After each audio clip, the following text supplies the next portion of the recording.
Good morning. As issues came up this morning, I wanted to make a video because if I wait till the end of the day, I forget. And here's the thing, why I don't include the trimming of the bushes on a lawn job is because it starts out as a few bushes and stuff, and then since it's part of the price, they add in. So then you end up trimming more because they feel like, well, it's baked into cake. Let's add in some stuff here and there, and it's part of it. Okay. So here they were trying to say $5 extra to trim those, and I'm not going to. But anyway, I trimmed it for free instead. And I gave them a message. It says, basically, what did it say? Well, it said, I do not include shrub trimming, because they tried at first to say, well, I thought it was included with the price. And I can look back on my old messages and see that last time I charged them $25 extra. So it's irrefutable once you have the text message stream.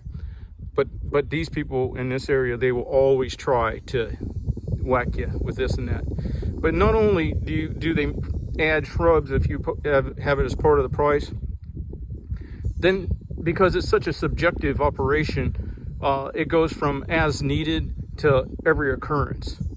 Hey, it's no additional cost to them or whatnot, but it takes me an extra, time to put the attachment on, that takes me off of maybe 2-3 lawns per day if it was happening on every lawn I do, when you're trying to cover 20 lawns per day. So then they want the frequency increased once they've gotten it where it's established that you're supposed to be doing that as part of the operation. See, so I don't want something that's like that, that's dynamic and subjective and everything as part of my business model, because my business model operates as high efficiency, going from yard to yard to yard, doing a basic cut, mow, blow, and go. Okay, so another issue is then, 9 times out of 10, then you get stuck with the hauling of the material away. And with the pricing that they have now here, the way people are, $5, give me a break. You can't cover the cost of even the disposal. So that means you have to have private site disposal, which takes up more of your time at the end of the day. And if it gets too out of control, neighbors are calling the officials on you. And if you burn when it's not the right time, then it just goes on and on. So additionally, like here, see my hands all cut up.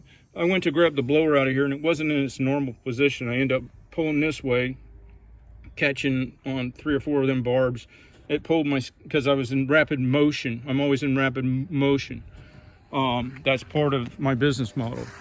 High efficiency, rapid motion. Normally the blower would not even be there. It would be over here, you see. So for the few extra bucks, is it worth it? Because if it snags my hand and I get an infection, it puts me down. All day long then, after this, for a few extra bucks, 25, 30, 40 extra bucks, now I am hindered on getting to 3 or 4 extra $40 lawns because of the inefficiencies that happen when you no longer can be placing this tool with the right hand while you're grabbing the other tool, the next tool with the left hand, and there's no cessation of movement when you're coming to the truck to change out operations. That's the degree of efficiency I have in my operation. I've seen other people's videos that say they got all this efficiency built into their scenario. It's ridiculous. They haven't even started to get anywhere near efficient on their stuff. Even the walking of this distance to here to begin the operation, the flipping with 2 fingers of a ramp, because the ramp's so light, because it's not trying to be a ramp, it's trying to be a lever that pushes this part of the trailer down to the ground, where then it doesn't even need a ramp because the ramp's built in. All that little piece has to do is be a leverage point to push the trailer to the ground, and then it's good to go on or off.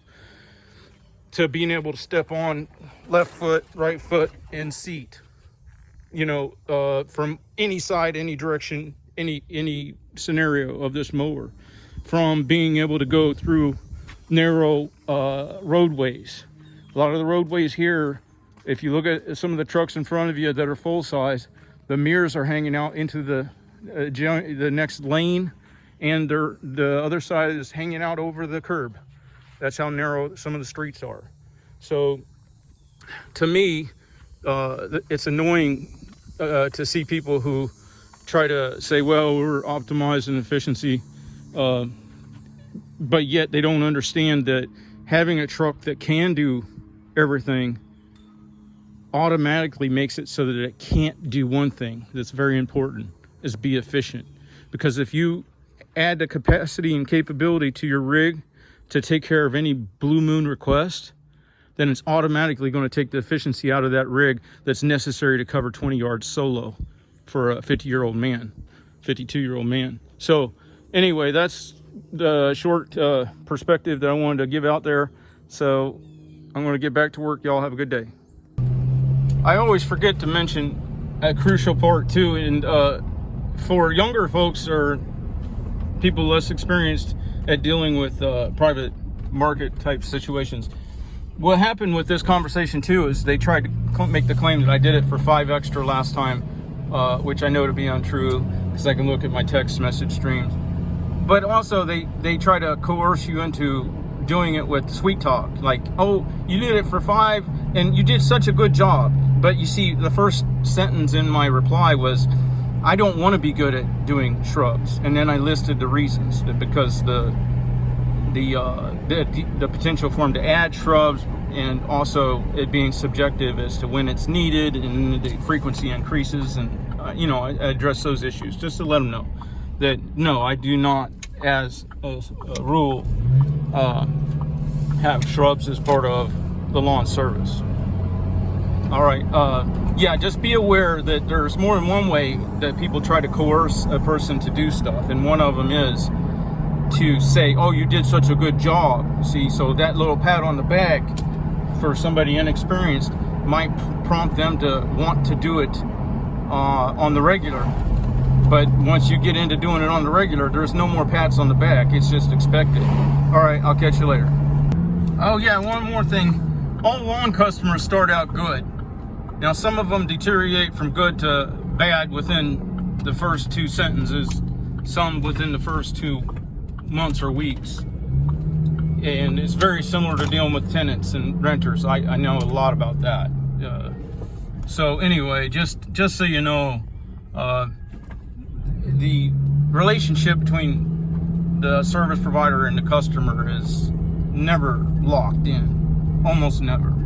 There's very, very few people that they were good customers to start and remain so all the way through, unless you keep them, you know, in understanding of your expectations as well, you know, because you have to understand their expectations, you see, so, and respect them. So, and it has to go both ways. So it does take some effort and communication to keep them aware of your expectations, so that you can have a good business model that lets you go forth and enjoy your work and feel good about your results and your, you know, your abilities. Because there's a billion other jobs out there that pay a heck of a lot more, but they're a soul suck after a while because they don't do much to make you feel better about yourself. And that's why I do what I do. But if you get a customer here and there that drags you down and they want to be a soul suck on you, then you just gotta say no, or say, this is the way I do it, take it or leave it. I was made aware in traffic that my brake lights on the trailer weren't working, and what had happened is one of those branches had pushed that loose. So in a time-sensitive scenario where I was trying to reconnect that, they got me again, those things where I was in that area and went up, and those hooks snagged my arm. So, you know, just to that, those 2 bloodletting occurrences, regardless of the fact now that I got to go put it on the pile and someday burn it, blah blah blah, you don't even know how not worth it that little extra thing was. And it furthers my resolve that if they can't afford to pay for a special trip for special stuff like that, where I can be better suited, where it's, you know, if the funding isn't there for it, then it doesn't need to get done, because it needs to be a separate operation from my mowing operation. And it furthers my resolve to go to the trailerless mowing, in which scenario, once that's converted to a mow truck, where it'll carry my mowers on the bed, I won't be able to. But now that this isn't new to me. I'm just trying to share my perspective. But this enforces my reasoning for telling people, no, they can't have those additional services, because I'm out there to do what I do on a daily basis. Those additional services I can render, but it's going to be after I come home, park the mow rig, and I grab a different truck that's set up for that and go do just that operation. That way it doesn't, for the rest of the day, be something that encumbrances me on being able to do the number and volume of yards that I'm trying to do on a daily basis. All right, I'm going to get back to work.